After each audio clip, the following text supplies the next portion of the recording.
Warriors Radio with your host, Jona Bryndis, and Jeff Casper. A little more about Jeff and Jona by going to the website of transcodes.com. A little more about me and our show by going to OUTVIBRATING.com. Jeff and Jona, how are you? Hi there, Ryan. Thanks for having us on the show. Excellent. Definitely. A pleasure. So, as the world, looks like it's going to completely fall apart right now. Maybe this is some of the last few days where we have running water and people less crazy. What is your thought? Maybe you have a better perspective on this and a little more optimist than me. So, what do you guys think? Do you want to go first, Tom? Go ahead. We have different perspectives on this. We have, yes. So this is probably going to be a very unique Heart Warrior episode because we will share our different perspectives. It's very, very cool. So my personal view from an energy healer, energy reader's point of view, so I constantly read out collective energies. I constantly report about them. I constantly produce energy tips for people, and I do this professionally. I do this every day. Reading out collective energies right now is, of course, the fear that is, sort of hitting everybody. That's the primary energy that is sort of in the foreground, and this creates a lot of doubt in people and a lot of physical symptoms, not related to the virus, but related to their fears. Okay, so there's physical responses to this tension and to this uncertainty, to this global anxiety right now. So that is one big aspect. Then is the psychological aspect, of course. Those are all the consequences, the result of the global situation. What the collective energy underneath that is actually reflecting back, though, what this is mirroring back to us. And that's the more interesting part here, the larger perspective, is that there is a collapse of some of our lifestyles, some of our attitudes towards our planet, towards our own, societies, towards, this overall way that we have been dealing with our resources, with ourselves, and with another. And that is sort of a parasitic, exploitative way. And so from a pure energetic standpoint, all conspiracy theories aside, the virus is an energetic mirror, an energetic replication, basically, of this parasitic lifestyle that we have, the consumerism and the materialism that we show. And so it's mirroring this back to us here by, forcing us to go into introspection, to go into collaboration, to go into seeing the greater good for all, to go into appreciating resources more, to go into local, self-sustaining, self-governed communities more. So from a pure energetic point of view, which of course always looks at the larger timelines and not so much, the subjectively experienced pain or suffering at a given moment, this is actually a very positive development because it actually allows us as a whole entire human collective to rethink, to regroup, to rebuild, to build healthier ways, to work with another, to work with the planet. I mean, if we just look at the deceleration of pollution here on our planet over the last 4 to 6 weeks, we can see that there is a huge positive effect of that as well, of, countries being locked down. The planet's not doing good, but everyone's stressed and wondering where the next meal is going to come from and flip it out. I don't know. Yeah, I guess there's a positive thing to it. There is. But I mean there's, Do you think that Gaia is aware about it? I mean, at this point in time, the spirit of Gaia is aware. This guy wondering, oh my God, did the humans go extinct? And is Gaia kind of wondering what's going on, do you think? I don't think extinction is the problem. No. I mean, that's not what we're facing. We're facing a consolidation.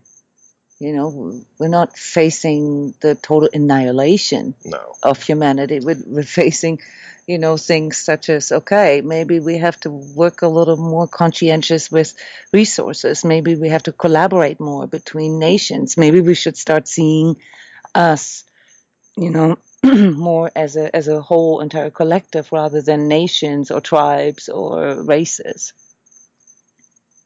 Okay. Jeff, what are your thoughts? If you're looking at this, where do you and Jona differ on this? Actually, not too much on that. The whole thing that I don't really feed into is there's a lot of like conspiracy and fear and all this kind of stuff, and the conspiracy just adds to the panic. I think what Jona talked about, and I feel this too, what Jona talked, this is an opportunity for us to seek for higher vibrational solutions, to realize that if we keep trying to blame everybody, shove everybody, and stay in panic, it's going to get worse. This is not a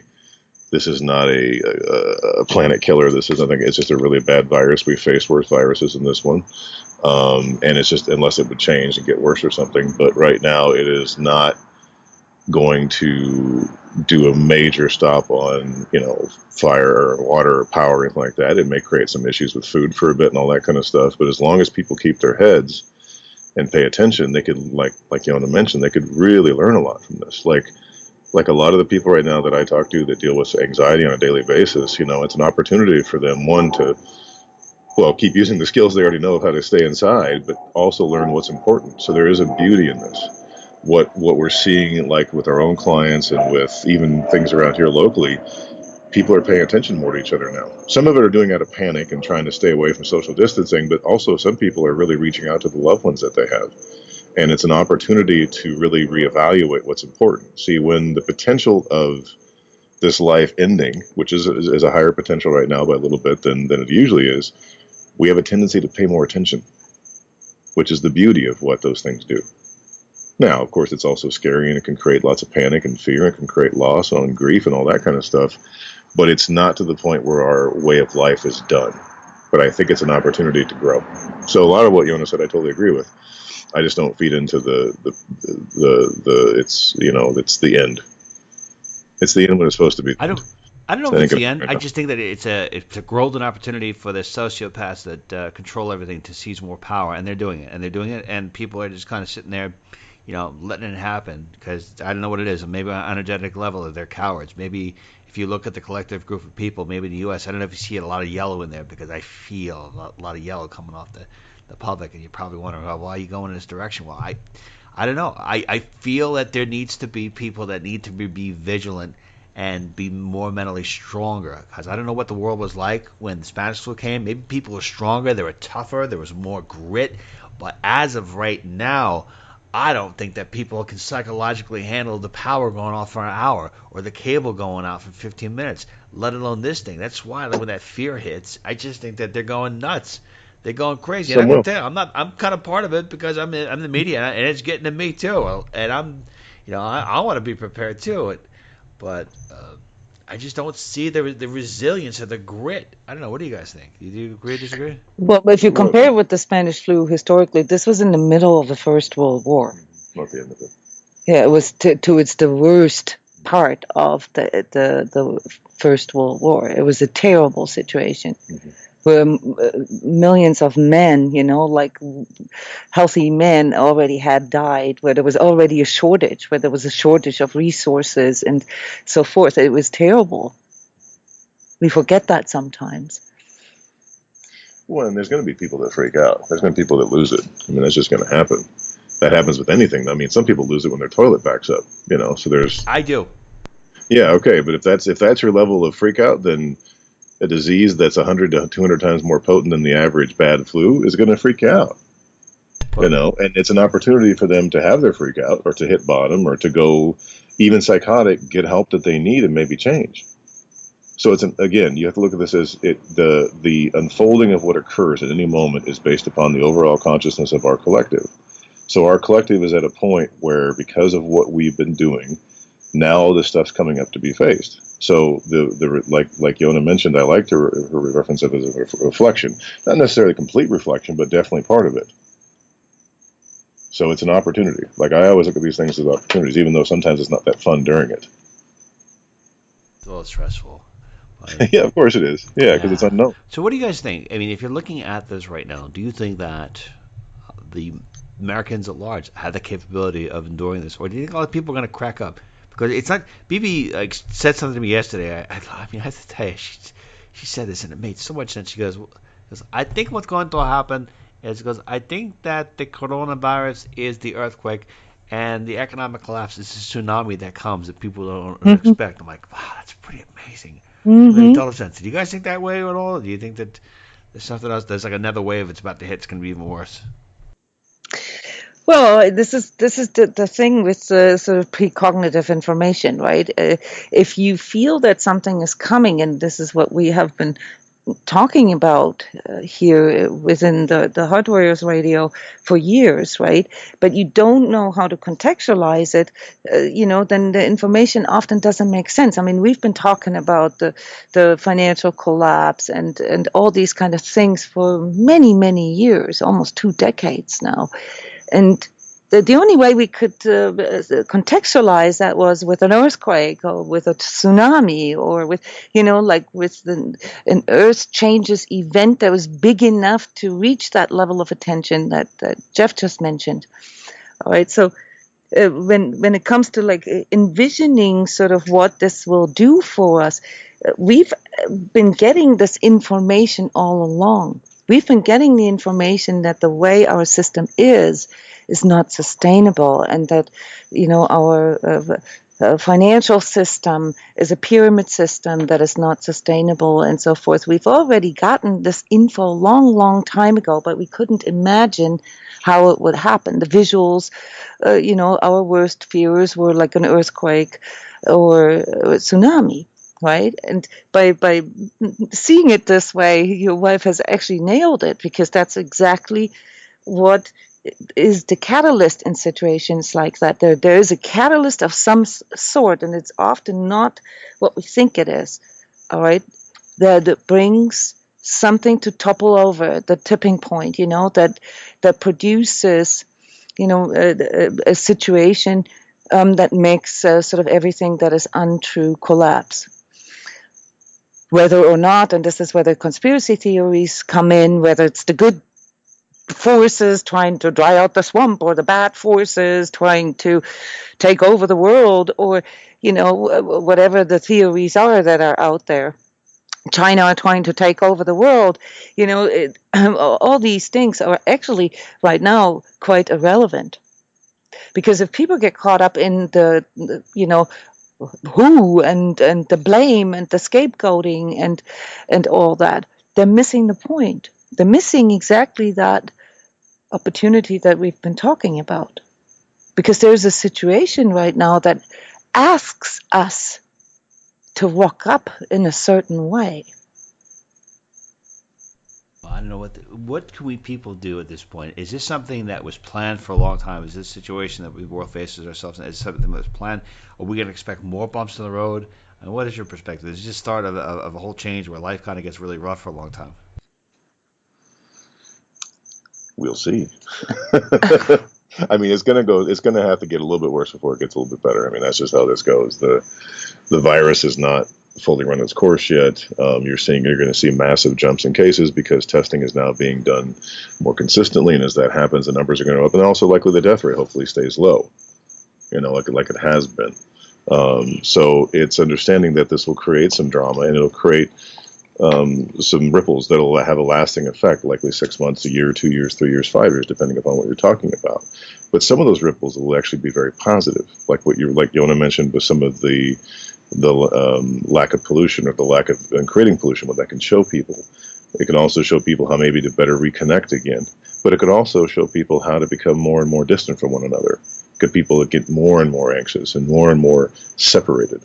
So there's a lot of potentials, and as Jona's mentioned many times, it could create more of a bifurcation where more people go into that coldness, they go into that trying to stay safe from a vine's point of view, where other people will see this as an opportunity to go broader and wider no matter what happens.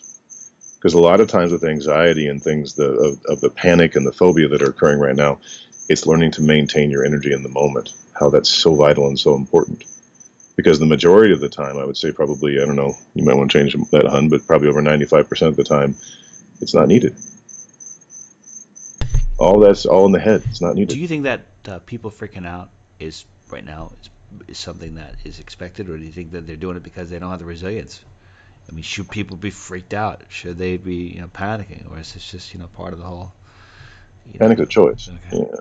Yeah. Well, but it's to be expected because Yeah, I mean we've discussed this here many times how the lacking resilience is not just a cause for unhappiness and people being unfulfilled and depressed, but also really the lack of actual pragmatism, of being able to take care of themselves, of developing healthy lifestyle, healthy thinking, healthy emoting, healthy communicating.